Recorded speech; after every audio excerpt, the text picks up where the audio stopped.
At Orchids, the international school, our pursuit of excellence transcends mere academic achievement. We delve deeper, seeking to unlock the full potential within each child. Our meticulously crafted curriculum goes beyond the confines of textbooks, fostering holistic growth through a multifaceted approach. Embrace the transformative power of education. Join us on a quest to discover the hidden genius within every student. Witness the blossoming of minds and forging of futures. Orchids, the international school. Hello, welcome to the second episode of Shaping Minds, a conversation with Orchids Educators.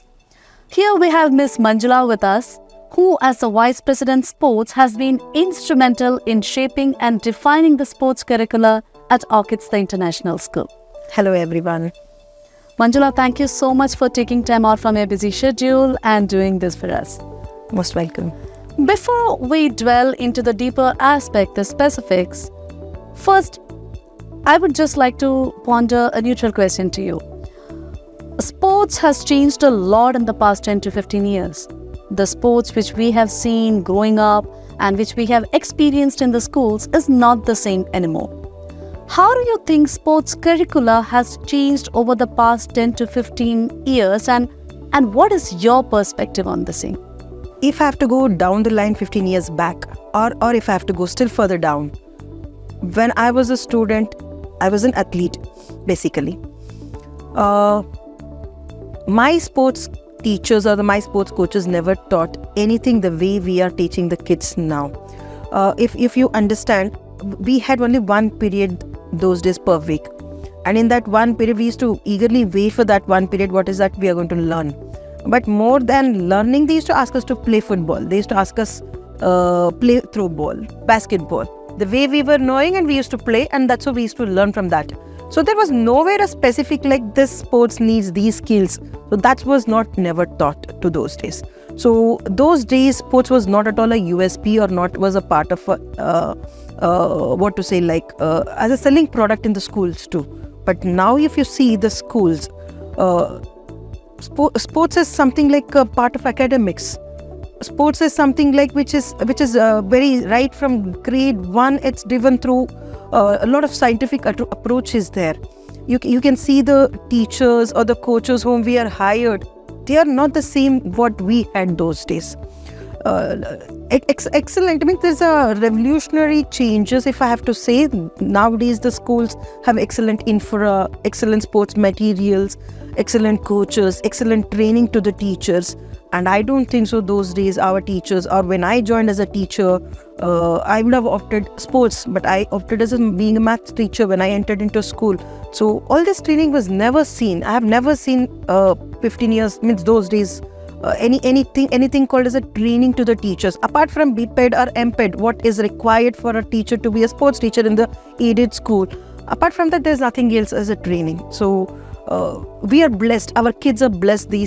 Particularly this generation, the kids are really blessed to have excellent coaches, excellent infra, excellent sports materials, excellent curriculum in hand.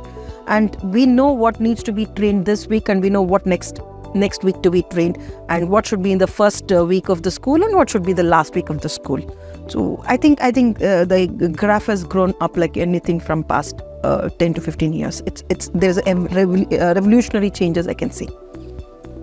Thank you so much for the detailed answer. So basically, from a revolutionary approach to the sports curricula itself and an exponential graph in terms of what we are going to teach those kids, to even the meticulous choice of teachers and coaches who are going to be administering this to those kids. So we have come a really, really long way. Yes. Thank you so much for enlightening. Honestly, I wasn't aware of all these aspects, though I was a school-going kid. And so about your early introduction to sports, and how did you come to be interested in sports aspect itself, and what are your favorite sports, and how did your interest grow from just like a mere interest to your passion to having that as your career? Can we know more about that, if you're okay to talk about that? Basically, I was an athlete. If I every year when I was a child, every year I used to take 3 to 4 trophies home. So if you see at home, it's more or less my sports trophies are more in number. So that used to motivate, like I am something like I can excel in the sports. This is what something which that trophies motivated me, be it a running or a shot put or even the throw ball or a basketball or even the volleyball. So there used to be a number of trophies, and I used to be selected as a captain, especially for the team sports and all. Wow. So I think it was there in my blood, or by naturally it had come. And at home there was no restriction as a girl child or anything like that. So my parents were very open, me excelling in the sports. So, but after 10th standard, I think my sports career stopped because I didn't get a sports coach or a role model who can guide me or train me or help me out in continuing sports as my career. So, but when I become a principal, that's where I felt like, yes, sports needs a lot of importance. And then since I was an athlete, so I made sure that many things which needs to be introduced in the school. And yes, Orchids had its own plans. So both together, I think that's where my aim or my goal towards the sports started up back again once I'm principal. So therefore my students, we helped, or more than helping, I think we had an excellent curriculum, and we had excellent timetable, we had excellent teachers, and many inputs and many observations from our end. It added on, and Orchids children are very well benefited from this plans. So I feel like I'm blessed, not as a player, as a from the back end, sitting and then helping or ensuring that our current kids get all those sports which I missed. Wow. So from someone who had a showcase full of trophies, and to a principal, and to the architect behind the sports curriculum, I think that itself is a long journey. Yes. And an inspiring one. Thank you so much for sharing that with us. So you mentioned how our the approaches to sports curricula has changed. The landscape of sports education has changed in the first thing. Let me go even more specific. Even with all the schools following a completely different approach right now, from infrastructure to training, and from what we experienced in those days to what we have today, how Orchids still manages to be a little different? How Orchids is different from other schools in administering this new concept of sports curriculum? Do you know what is your speed if you go for a 50 meters running? Absolutely no freaking clue. Please just get inside any classroom of Orchids. Our kids know what is their timing. So that's where it starts, and that's where we are little unique from different schools. As I told, we give a lot of importance to athletics first. So we need to train our kids, especially on running, throwing, jumping. If these three are the masters of all the sports. So the moment the child knows that my speed is so and so seconds, like for example, let's take a 8-year-old child. If a child is going on a run for 50 meters, then the child will say, like, this time mine will be 8 seconds. It should be 8 seconds because last time it was 9 seconds. So this is how a child goes inside.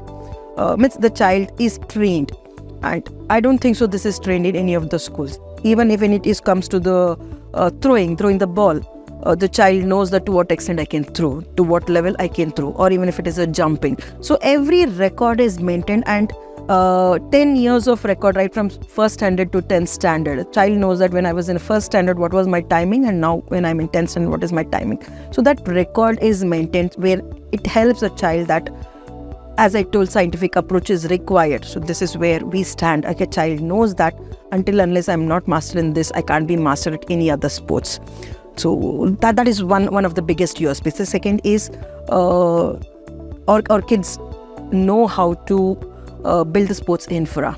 So we make sure that one particular infra, let's say like a skating rink. The skating rink, later it gets converted to a gymnastic place. Later it gets converted even to a kabaddi or a kho-kho. Later it gets converted even to a badminton. So we know how one particular sports infra can be used for multiple sports.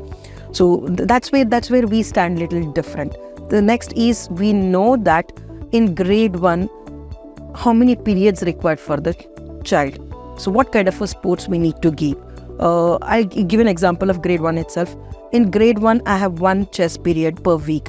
Means in a year, I have 32 periods, 32 chess periods.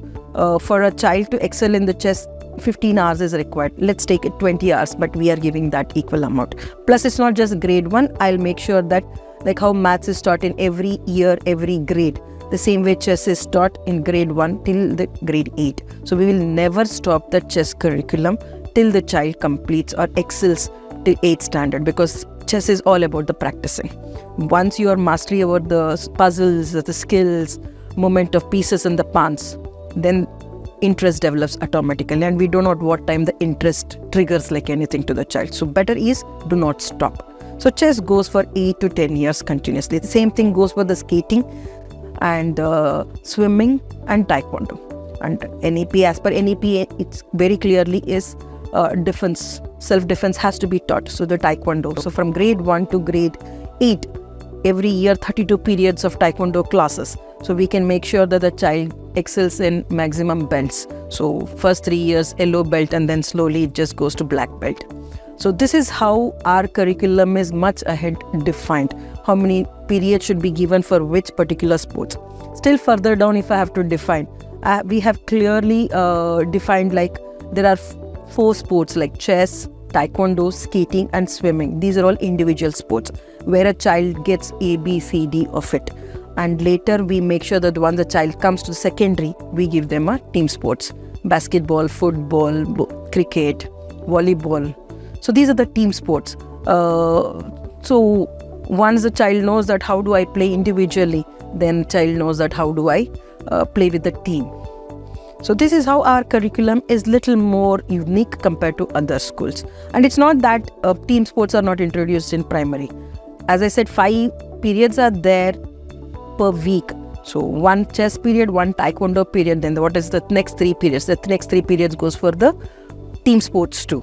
So the child gets all kind of a basic skills in primary grade. And then we'll make sure that by the time the child comes in secondary grade, the child is a star performer. We call them as a star performer and the beginners of a star performer. So that's where the master classes gets introduced to the students. So this is how the journey of sports starts from grade 1 to grade 10. Wow, that is a well-defined and a very fine-tuned way of approaching the curricula itself. So if I hear you correctly, there were 3 highlights of how Orchids stands different from the other schools, right? One is in the sports curricula itself, and the second part of it is like the infrastructure, which you mentioned, adaptable grounds which can work as a skating ring and as a ground, which is infrastructure which is much needed in today's date. And the third part which you mentioned is the coaches, the training and the coaches who you select and train them continuously to administer that part. I have 2 follow-up questions on that. First, let's talk about the curriculum. You mentioned certain section of sports which are introduced to kids at a very early age, say chess, taekwondo, swimming, and one more, right?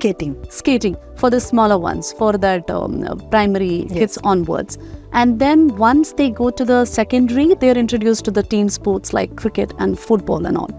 So I would like to know, from a plethora, from a vast array of sports in today's world, what exactly is the rationale behind choosing these specific sports as part of Orchids curriculum?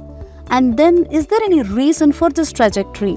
For first individual sports, these 4, and then slowly they are progressing them to the team sports at a certain age. India is known for many sports, no doubt about it. But do you think all students are interested in all the sports? No. Most of the students are more inclined towards the specific sports like basketball, football, cricket, especially the kind of a craziness you see now. So if I bring in the kabaddi, then the kabaddi may fail, but cricket might pass out very well. So commercial value, right? So that's where one point means, looking at that point of view. Coming to the second is, these are the sports which are seen at the Olympic level too. If I have to introduce any sports, let us see the 10 years down the line where my child can be. So if I have to see to that international level. If my child wants to participate at the national level, it shouldn't be ending there only. Like for example, the Coco. Coco doesn't go to the international level, whereas basketball goes, football goes, cricket goes, taekwondo goes, taekwondo is played, swimming, skating, these are all played in Olympics. So down the line, my child shouldn't struggle, our students shouldn't struggle that, why this sport was introduced to me. See, now there is no scope for me to go to the next level. Right? So that's where we felt like these are the sports now which is across global. It's played by maximum, liked by maximum, loved by maximum, and a huge number of audiences are also there. Irrespective whether you can be a good player or not, at least you can be an excellent audience in future. So that's where we felt like these are the sports are the best, and better is go with those sports which our students like, rather than your interest. Look at their interest. So that's where we felt like these are the best sports, and at the selling point also, if I see parents also like the same sports. Nice. So mainly, no matter how much we advocate a certain sports and look at the skill set, popular view, opinions matters. What the kids prefer, what the parents prefer, that is somehow considered in drafting these curriculum. Definitely, no doubt about it. Because other than playing at the school level, I have to see where else the students can play. So regional level, state level, then national level. Then should we end it up at the national level? No, then it has to go at the international level, and that has to be recognized too. And later the child shouldn't feel like this is not my economic growth is not seen. That also matters to us, right? And now we have excellent investors in these sports. So if a child is highly potential, I think there are many investors who come and the child can easily take his growth. Yes. Wow. That was really enlightening for me. The curriculum, the way of administering the curriculum, infrastructure, and the role of teachers. So the one thing that really stood out for me was the benchmark or the yardstick. So how are we going to assess them? It is by the benchmark is basically Olympics. It's not really like the regional level or the state level. The benchmarks by which they are looking at themselves is Olympics. Really high standards to start with, and that basically explains the journey which is crafted for them at every stage. So, coming to that, for academics, we have different forms of gradation system, right? Even in Orchids, we have need support, ME and EE, and academics are the easier aspects to grade. How exactly are we going to assess the learning and the conceptual understanding of these kids when it comes to sports? Every subject needs assessing, and every subject we need to make sure that child's graph is going up or not. The same thing happens even in the sports. Sports also demands assessing. Sports also demands the report cards. Sports also we should ensure that every child needs to understand that where am I standing. Okay. So now, as I previously said, if a child runs 50 meters in 12 seconds, so the next target is what? So we always say like, now you belong to this age group, now here is a target for you. So when we look at the star performers the same way, I have to set a benchmark to him. So how do I set a benchmark? So let's take one of the Olympic record of running. So we'll say like, this person's record is this. So now you're closer to it. Now repetitive practice, little more coach's guidance there, then we'll set a benchmark to that, and then we'll take the child to that level. That is how we will start making him dream towards that particular sport where you can take it ahead, because you know your today's current where you stand, and you know tomorrow when you need to. So if you are closer to that, you can easily dream to that. It's not that you are dreaming something wrong. The same thing goes with swimming, same thing goes with skating, same thing goes with the taekwondo. So report card is a must for everybody. But now look at the layman's language. Any parent, do you think they'll understand this level? Most of the parents don't understand. Not really. They don't even understand. For them, if I show maths paper, they'll understand, oh, mera bachche ka, this is what the score. Okay, this is where he went wrong. But when I show him the report card of sports, he'll never understand what is wow factor there. Most of the skills they don't even understand. Let me take an example of skating here. There's something called as a limbo skill, where a child's complete body will be bent and will be parallel to a ground and closer to the ground level, and he has to stretch his both the legs, and then he has to skate forward. So if I write in a report card limbo skill A+ or E or B, parent doesn't understand what exactly it is. Point. Right? So what we do is we invite parents. like how we do annual day celebrations, like how we do sport day celebration, we do have called as a sports performance day. So we call section wise a parent.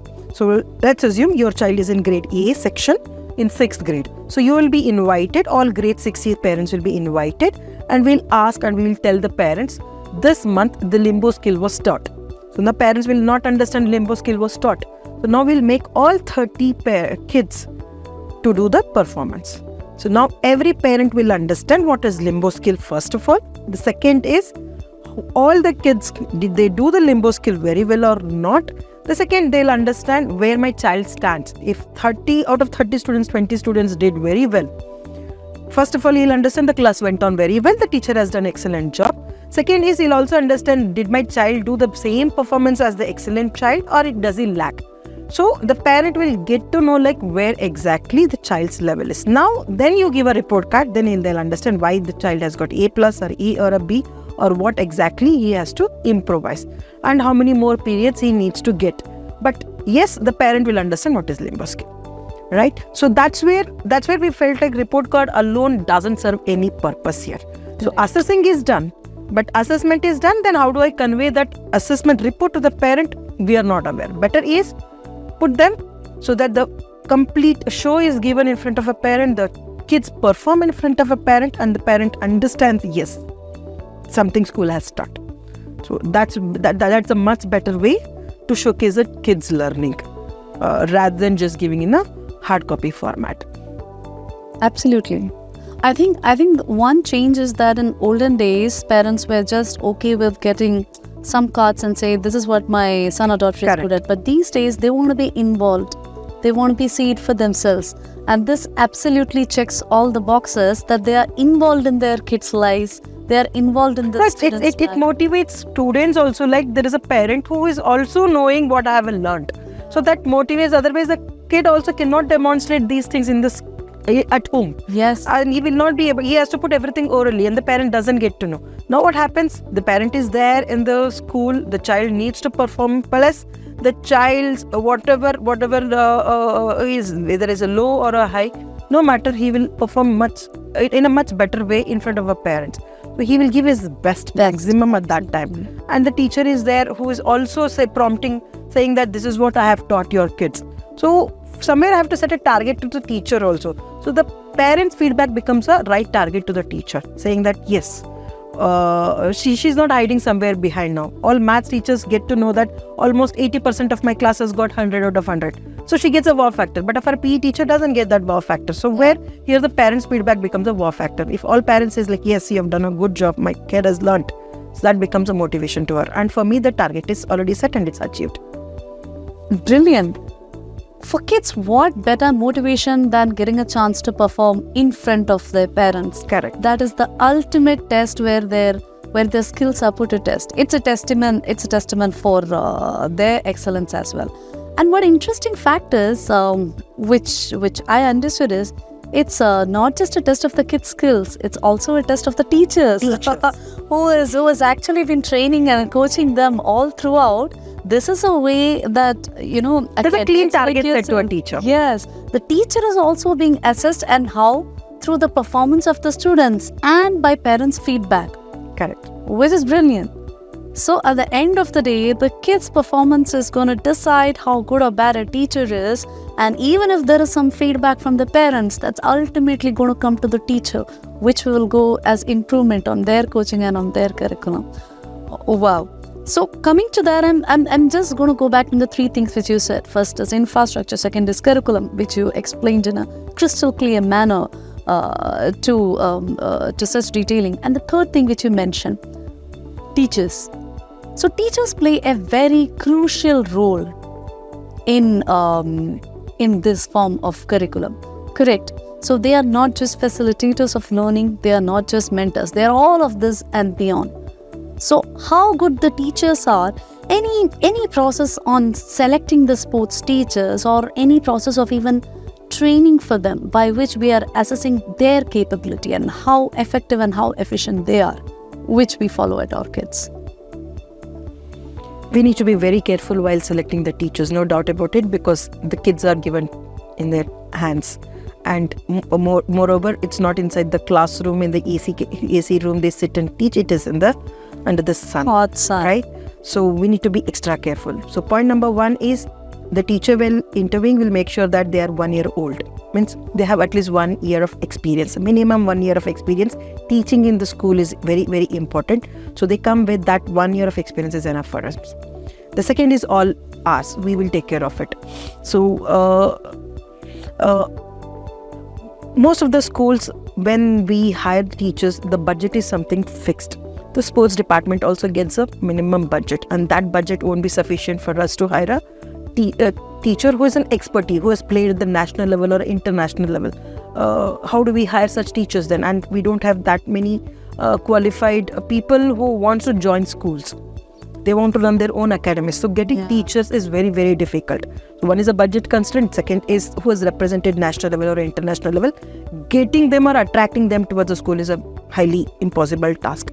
So what we do is we'll keep only one criteria, that is basic qualification. Second is 1 year of school experience, and whichever the sports you are qualified with or expertise with, that's enough for us. The next is we have nearly 10 zones or 10 cities, and we have expertise at each zone. Let's take a Bangalore as example. Bangalore is one zone, and we have nearly 20 plus schools here. So I have nearly 8 expertise here. 8 expertise means 1 expertise for chess, 1 expertise for football, basketball, swimming, taekwondo. Like that expertise we have. So in Bangalore alone, I might be having nearly 15 skating teachers. So this one skating expertise enough to train my 15 skating teachers. Same way, I have 20 pools in Bangalore. I have 20 swimming teachers. So one expertise enough for me to train the 20 swimming teachers. So like that, we have a different expertise to train the coaches in a much better level, so that this training includes 3 things. One is how to handle the classroom, so that you meet the need support children, you meet EE support, that is exceeding expectation children also, and the one who is already meeting the expectation, means who is just at par with the class. That is one. Second is what exactly to be taught using the scientific approach. And all the skills have to be covered. Which all the skills have to be covered? Grade wise. So that is what the expertise role stands. So he designs the lesson plan, he designs how many periods are there.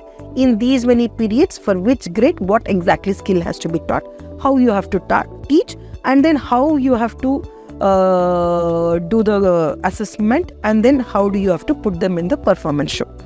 So these are the duties of expertise which stands, and the coaches, once they learn, they have to go ahead and implement the same thing in the classroom. So the expertise duty is mainly to ensure that their training calendar is ready. And whenever there is a test or an exam in the school, most of the sports teachers are free. So why do we have to sit them idle? So that becomes a training period for them. It is not that I pull out them on Saturdays or I pull out them on holidays. So I don't trouble these coaches. Basically, females we need, and females, they have their own families. Yes. So what do I do is, in a year, I have 220 working days for school. In that, 180 days goes for a teaching. The rest all goes for the examinations. So I have ample days left. These are the days where we make sure that training happens, and not just online training or offline training where there's no field work. It's not the theory. We make sure that all PE teachers get into the swimming pool and they learn with some students, and that's how demo also happens. The same thing, if I have to train the cricket, how to hold a batting stance, how is a bowling stance, teacher has to literally demonstrate what are the different ways of training the kids. So they have to give a lot many demos in front of expertise. So all 15 to 20 periods of lessons happens in 2 or 3 days training period. So that's how the training happens. So hiring is one set where I have to compromise with lot many challenges. So those challenges are covered up in the training period. So that's how I have 10 zones or 10 cities, means I have 10 different swimming expertise, 10 different taekwondo expertise, like that for each zones we have placed. So that's how we are making sure that today's needs are met. Wow. So basically, even the teachers undergo throughout the calendar year multiple training programs, so they are updated. It's required. It's required. mandatory. One kind of a training is where something newly what you need to teach. Second is a refresher course. Refresher course is very, very important because they tend to sometimes forget couple of skills which needs to be trained in a right way. And then plus after training, the expertise monitor what I trained. Is it happening or not the right way? So monitoring becomes the next. So each teacher need to be observed and they need to be rated and their score comes. So in that way we set a target to them, and plus their appraisals also happens based on this monitoring rate, whatever the ratings they have got through these expertise. So if I hear it correctly, it's not just the kids, even the teachers are rated based on how well they fare. Yes. If I have to add one more thing here, it's not just teachers are trained, we are training even coordinators and principals. Even the coordinator. Even the coordinators, because they need to monitor. So when coordinators go and monitor, they don't know what to monitor and how to monitor. Yes. So we have to train them how chess has to be played. If chess has to be played this way, this is how you have to monitor. So every child may make sure that they get a piece in the pawns and they need to move. So today this is a lesson plan. Please just when you go and monitor, see this is what happens. If you go and monitor the football class, make sure that if 30 students are there, 30 balls are there, and all three groups are differently made, and then EE students are taught in a different way, and NS students are taught in a different way, and EE students are taught in a different way. That is how you have to monitor. And then how a master class happens, they need to know. Same thing, even the principal. So they have to observe one sports period every day, including principal. They have to step out. They have to either go to the swimming period, or they have to go to the football or a basketball or a cricket, whatever is happening. They have to sit for 30 minutes, observe, and they have to give the ratings. So to give the ratings, they need to know some gyan on that. So how do we get that? So our expertise again, train these leaders also. It's not just the training is left alone for the teachers. We all, I think, come from an era where the only people answerable to a kid are the kid and the parents. Correct. If they don't perform well in something, just aa jayega bulawa, somebody, the parents will be beckoned, your kid is not good, so and so, and then they become accountable.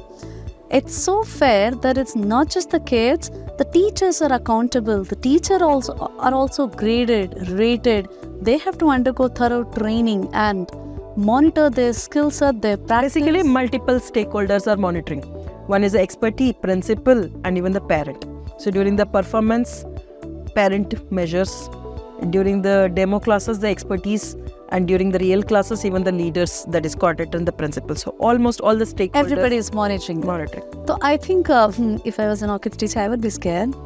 I would be damn scared that I'm being monitored on all level, and it's better to be an Orchid student than a teacher. No, I completely agree. But initially that fear is there amongst the teachers, but over the period of time, the kind of a training once they get, that fear goes off.